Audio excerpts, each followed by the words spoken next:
The Square Ball Podcast.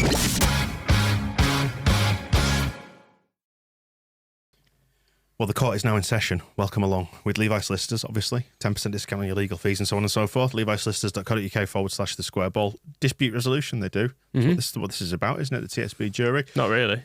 Is it not? No. It's about throwing some people under the bus. Fair enough. Yeah, that could be a new category we assign, because we're going to do the Ken Bates Villain of the Week award first, where we have to pick one Villain of the Week. We can air some petty grievances. We can take some cheap shots. Under the bus, should that be a new category? It feels a bit more like something they'd be into defending in Newcastle as a punishment. Yeah, no, fair enough. I did enjoy the the thread on Wacko, which was somebody asking the question. I saw this. Will the Saudis execute Eddie Howe? And it's a question. It is a question. I think he'd be all right, but he's toed the line, hasn't he? He has. Right, who wants to step up first and put forward their case for who they believe would be a worthy winner of Villain of the Week? Ken Bates, Villain of the Week, no less, as well. It was Ken's birthday, wasn't it? Like a week or two back. Yeah. 92, is he still? Yeah, still. He's, yeah. Still racking him up. Yeah. Can't imagine if he was still in charge. The fun times we would have had. I'd rather not. Would you rather have Sunderland's owner? A child. A billionaire child. Yes. He might be able to get you Elaine off Seinfeld's autograph, though. Yeah, that is true. Who wore a Leeds top in a TV thing. It was a hoodie in Veep. And it was mocked up with... It's probably the only viable piece of merch, because I don't imagine anybody at Leeds ever went as far as doing a sample with it on, that had the salute badge on. It had both badges on. It was part of a storyline where I think it was a Russian diplomat claimed to, or somebody had claimed that they had become a part owner of Leeds United and were dishing out free Leeds merch. Have you watched it? I've not seen it. No, but I know enough to... I know enough to picked up that bit of triv. I've seen the picture. Anyway. Do you have a strong opinion, Moscow? Well, I don't want to nominate Daniel Farke, so I suppose it's the Bellinghams. So I'm nominating the greatest English footballers for a generation. Yeah, fair enough. The Swines. I looked up the names. Denise and Mark, the parents. How dare you? What were you thinking of? Well, I don't want to know what you were thinking of. It'd probably be dirty. When they were conceiving their children, is what I'm talking about. I don't think Moscow's suggesting you're a pair of perverts. No, it was loveless and functional. So... how are things at home, Michael? As just described. Don't pull that out. It'd be fine. Yeah, put it out. It's a joke, isn't it? Yeah. It's just a character sat there in that chair. Sorry, where were we? Bellingham's. Job can't be that good because he plays for Sunderland, but I suppose Jack Clark's quite good. Maybe this is, are we looking at, because part of what Sunderland are attempting to do that Tony Mowbray got bored with, because Tony Mowbray's like, I quite fancy getting promoted, but these people who own the place are like, no, we just want to farm children. There's not an unreasonable chance that Jack Clark and Joe Bellingham and Jude Bellingham are like the future of England. Maybe Jude would have to do a stint at Sunderland to really make it something special. He could have like a half-season loan to prove himself. I just don't see his career heading that way, you know. Do you know? It just seems unlikely at this stage. Hang on a second. It'd take a run of injuries. Hang on a second. What stadium is he playing at now? Bow? Yeah, and what's the name of another fancy European stadium? The Stadio da Luz. Yeah. And what does that mean in English? Means the Stadium of Light. And where does Sunderland play? Okay. So you can see the path there. It's like Kevin Bacon's 6 degrees of separation or whatever it is. Okay. No, I see where you're going. Yeah. But I mean, he's like scores every game, doesn't he? Yeah, it's ridiculous. He scored against. Did he score against us, or did he just play well in that ridiculous 5-4 game we had there as well? I think was he not responsible for us getting the winner? Did he give the ball away or something? Useless. Yeah. 16-year-old boy. He was a real child then. Yeah. Younger than Archie Gray. I mean, so I'm trying to find, I don't know if anybody, did Marcos Alonso play for Sunderland? Wikipedia says yes. So he had one game at Real Madrid and then for his loan from Fiorentina to Sunderland in the future before we're going to play for Barcelona. So it can happen. The other example, doesn't involve Sunderland, but what if Bellingham is just a new Thomas Gravesen from Real Madrid to Celtic? That would be exciting stuff, and then loaned to Everton from there. Does feel like he's on a slightly different arc. The trajectory's not quite the same, but okay, fair point. Yeah, fair point. Arcs can change. They can. And Zenden was at Barcelona, ended up at Sunderland. That's a similar trajectory. yeah. I mean, it took him like 10 years to get there. Yeah. But you never know. So anyway, basically, I've been left to just condemn some pretty good footballers. In fact, the closest example is possibly, is it Mendieta? Is he going to be the best example of... He was Borough, wasn't he? Went to Borough from previously at Valencia, wasn't he, Mendieta? And I remember when we played Valencia being absolutely blown away by the concept of Mendieta. Pablo Hernandez from Valencia to the second division Leeds. So it could happen. No, fair point. Yeah. So the Bellinghams, watch out. Just We realised had, in doing this, I'm inadvertently criticising a young player's mum, which is not what I'm about. No, you're a big fan of the mums, aren't you? Denise, you want to produce some talent as children? Come get these genetics. So it is Mel Falcon who actually proposed. You were quite a rotund child as well, weren't you? So would that pass through the genes? Yeah, I would think so, yeah. Yeah. The baldness. Little bald. The bald, fat Bellingham. Everyone's like, Christ is an embarrassment. This was Just keep him under the stairs. basically Mal Falcon's point as he dominated the Bellingham family for not being content with a teenage superstar. They had to produce a genetic clone to prod one in. Grow up, he says. And yeah, it wasn't even a good goal. So if we'd have conceded that game to some kind of mad Jude Bellingham-esque world beater, fine, having to make do with basically a bad photocopy, just fluking it, was a bit upsetting. But you hate Daniel Farke, so that's probably going to be the more clinching thing. Only because there has to be something else in this section. Yeah, I mean, you've got to balance the force, haven't you? Yeah, I mean, there's always the ref, isn't there? One of them, when we played Blackburn this week too, not that it matters anymore.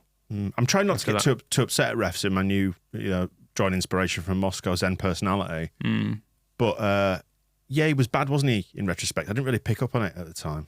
They just seem very inconsistent with what they will give yellow cards for, is the only thing I'll say. Yeah. And like, for example, Archie's one, there were loads of tackles as bad as that in the game. The way Clark went over and the fact he was sort of past him, I can see why it's a yellow, but then I could see why like another half a dozen were as well. And it just seems to happen every week that you'll get a point where refs won't book people and then all of a sudden they'll start and then they'll chuck a load around and it's just very inconsistent. But I mean, I don't feel any real beat. I thought we deserved to lose the other night, so therefore I struggle to feel too cross at refs. It's like when Neil Warnock was always more angry with the refs than I was because I'd seen the game and he was still complaining. It gave him a villain, didn't it? He'd be like, Neil, we've lost 3-0.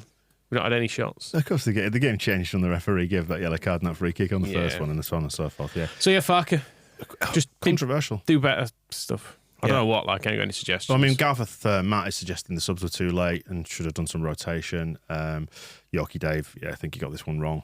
But he should rotate, but he needs to rotate and make sure we win. Yeah. So otherwise, it's bad like at Stoke. When stuff doesn't work, with the aid of hindsight, change it.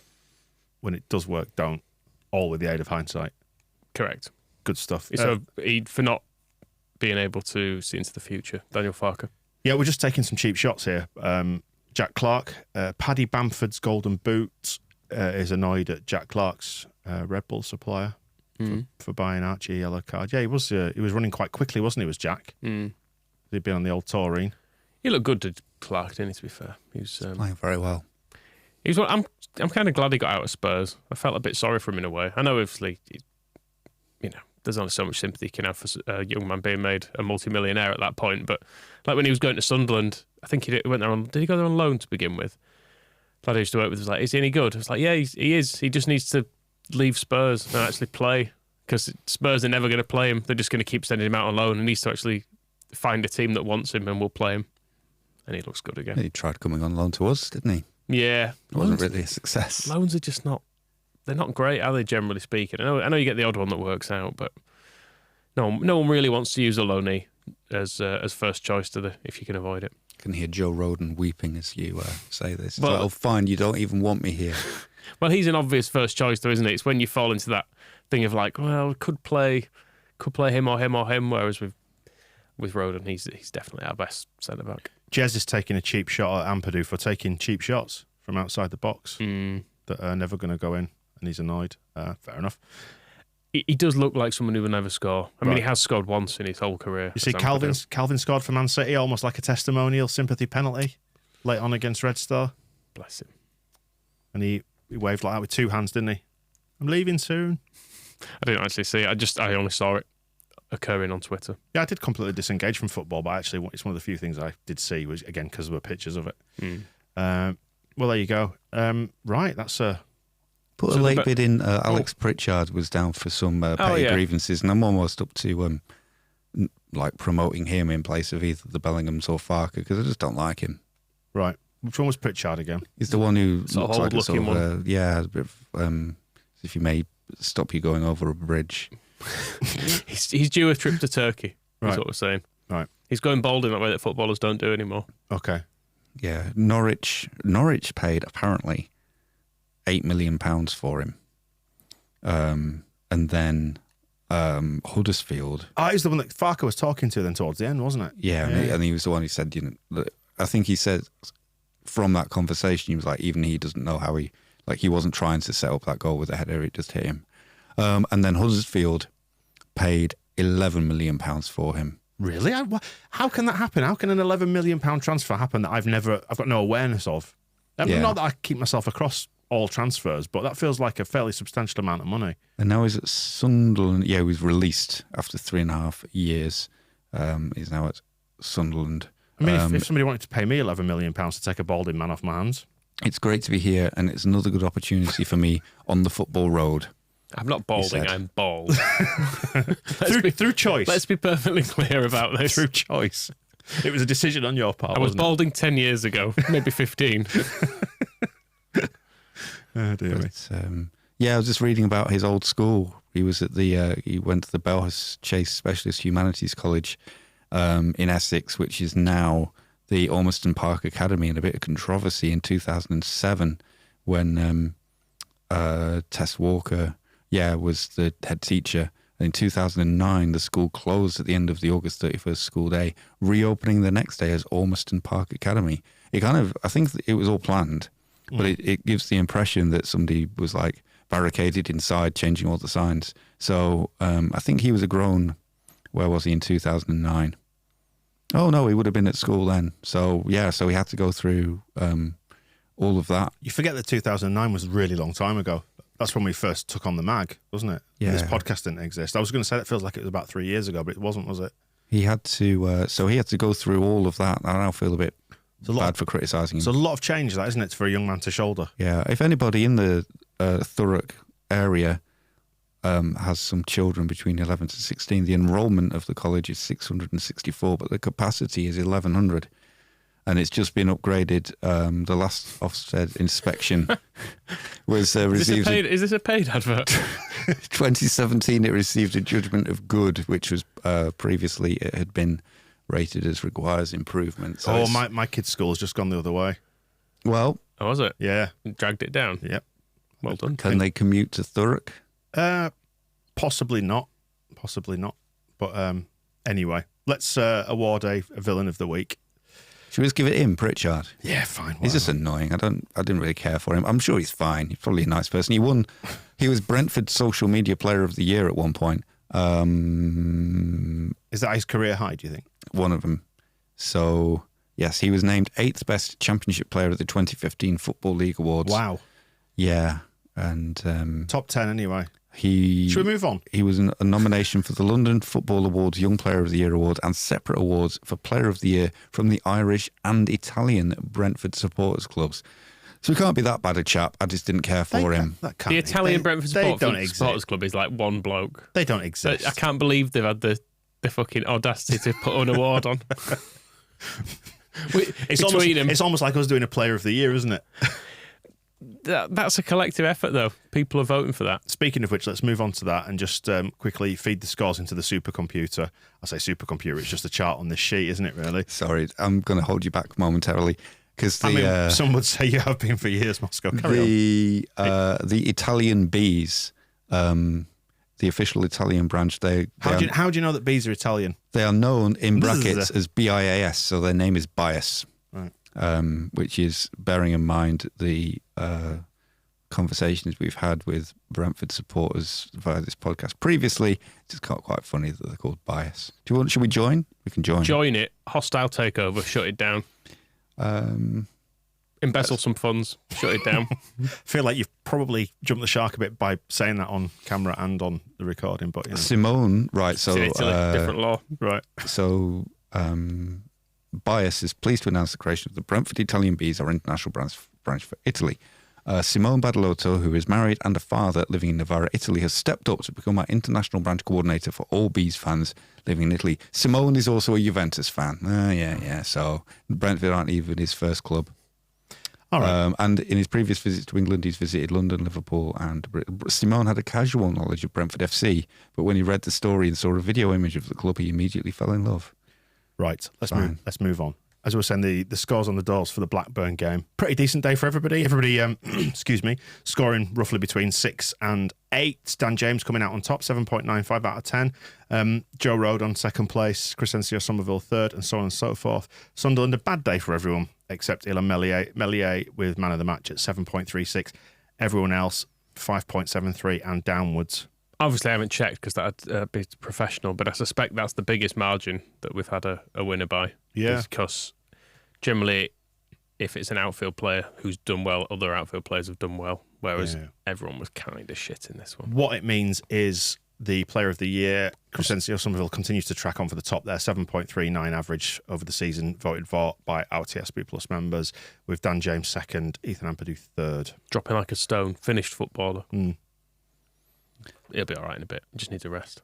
Bias is actually Brentford Independent Association of Supporters, and the last thing on the Italian Bees website is actually a report on when we beat them and stayed up, which begins in English, same old Brentford, and continues in Italian. It would be much easier to get angry about a match when you are at the mercy of your opponent, but leaving empty-handed after a match that was almost dominated by bullies.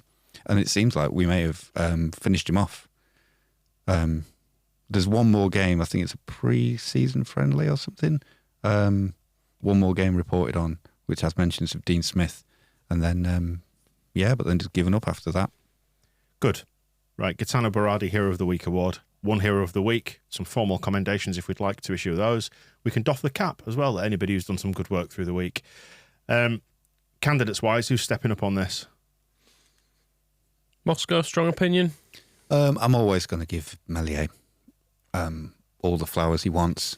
Do you imagine quite a lot? His own height in flowers, I would give him that. Maybe I could get away with just giving him a sunflower and it would be cheap. A single, solitary, tall.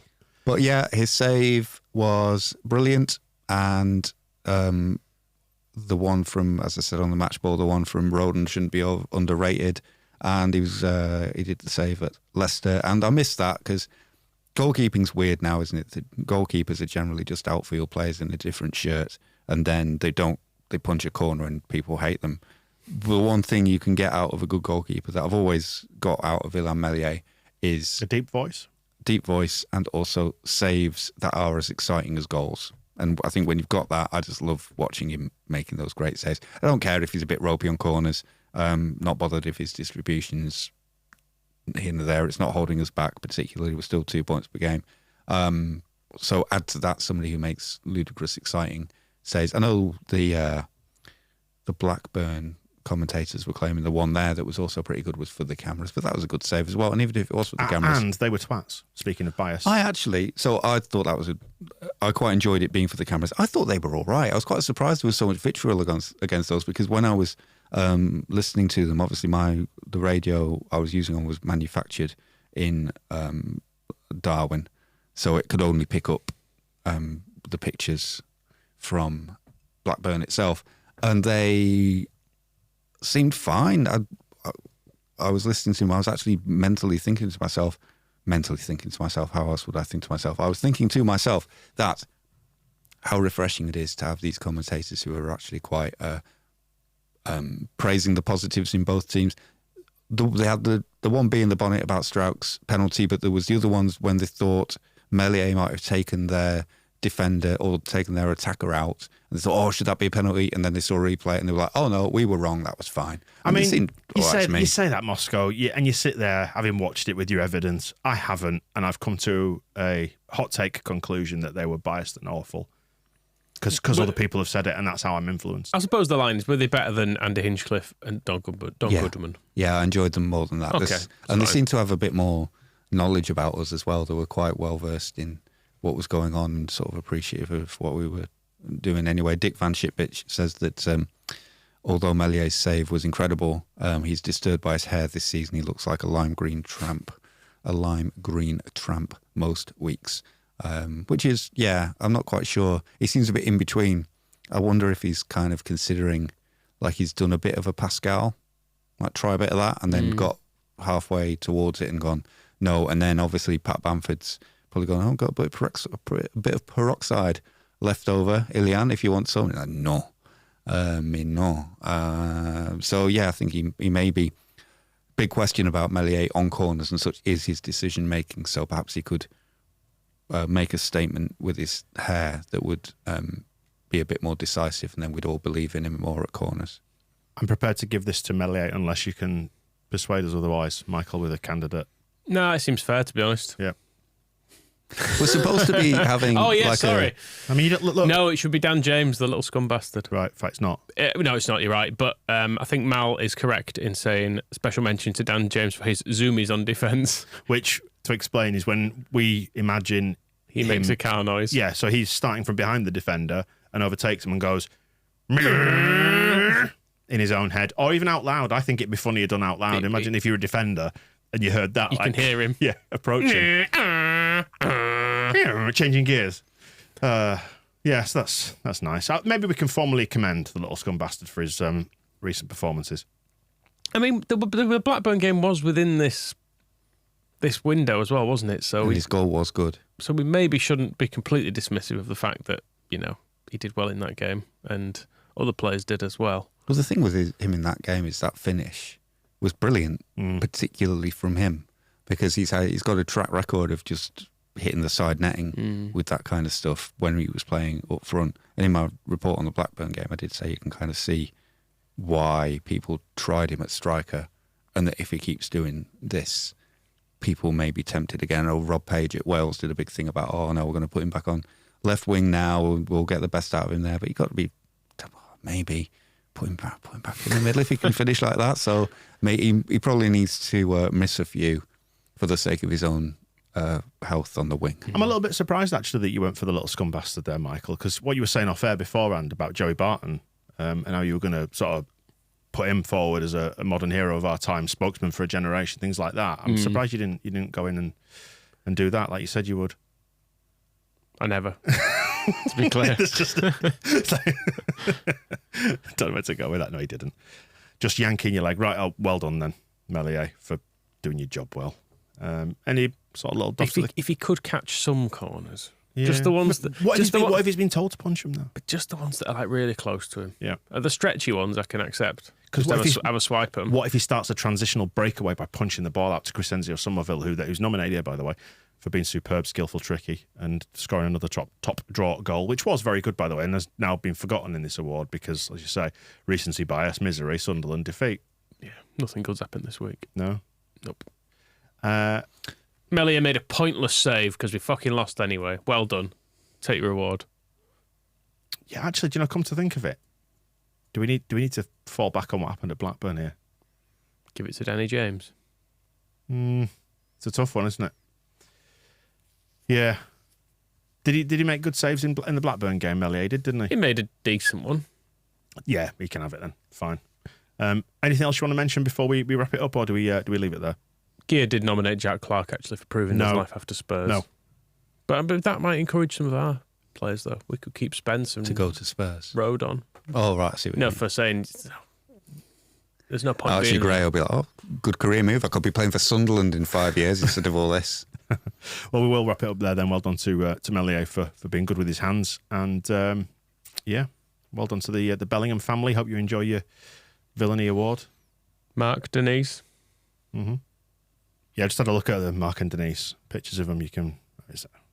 Googling parents is a bit sinister, isn't it? Like, you'd never catch me doing that normally, but they look like a really nice family.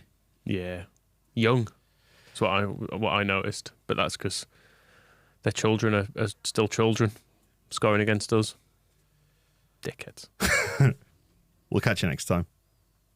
The Square Ball Podcast.